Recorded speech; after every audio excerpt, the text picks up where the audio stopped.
Grimm's Complete Fairy Tales. Old Rinkrank.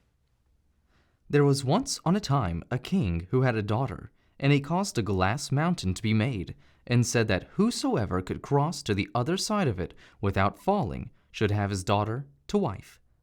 Then there was one who loved the king's daughter, and he asked the king if he might have her. "Yes," said the king, "if you can cross the mountain without falling, you shall have her." And the princess said she would go over it with him, and would hold him if he were about to fall.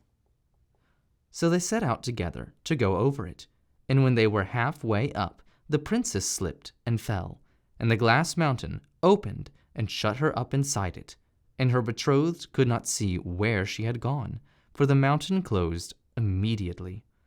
Then he wept and lamented much, and the king was miserable too, and he had the mountain broken open where she had been lost, and thought he would be able to get her out again, but they could not find the place into which she had fallen.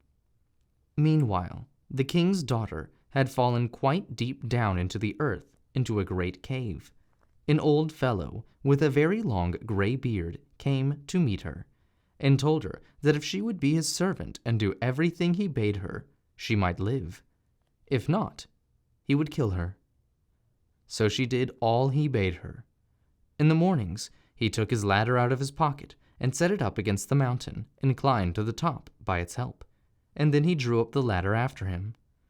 The princess had to cook his dinner, make his bed, and do all his work, and when he came home again, he always brought with him a heap of gold and silver.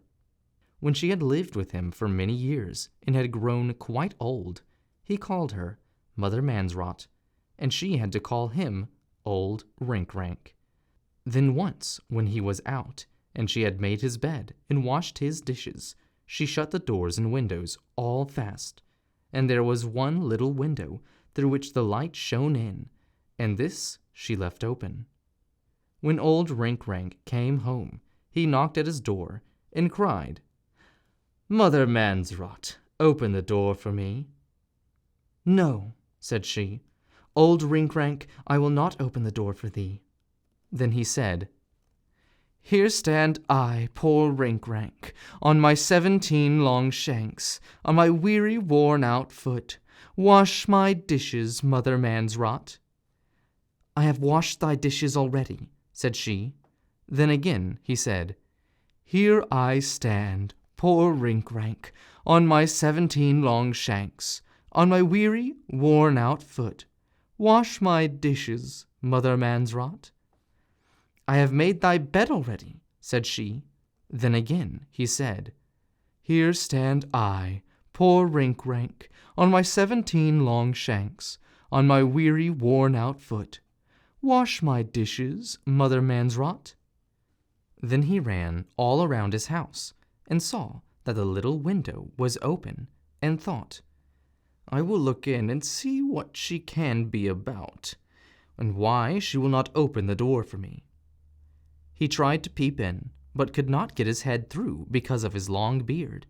So he first put his beard through the open window, but just as he had got it through, Mother Mansrot came by and pulled the window down with a cord which she had tied to it, and his beard was shut fast in it.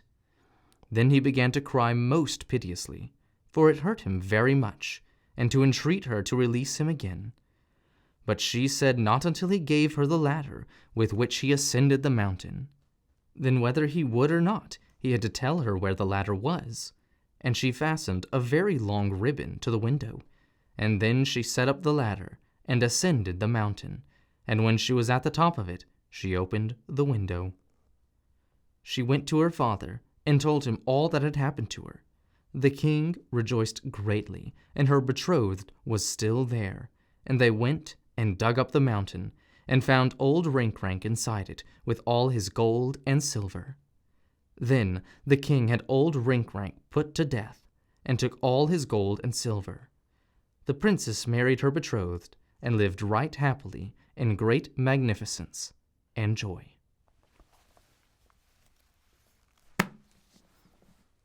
The end.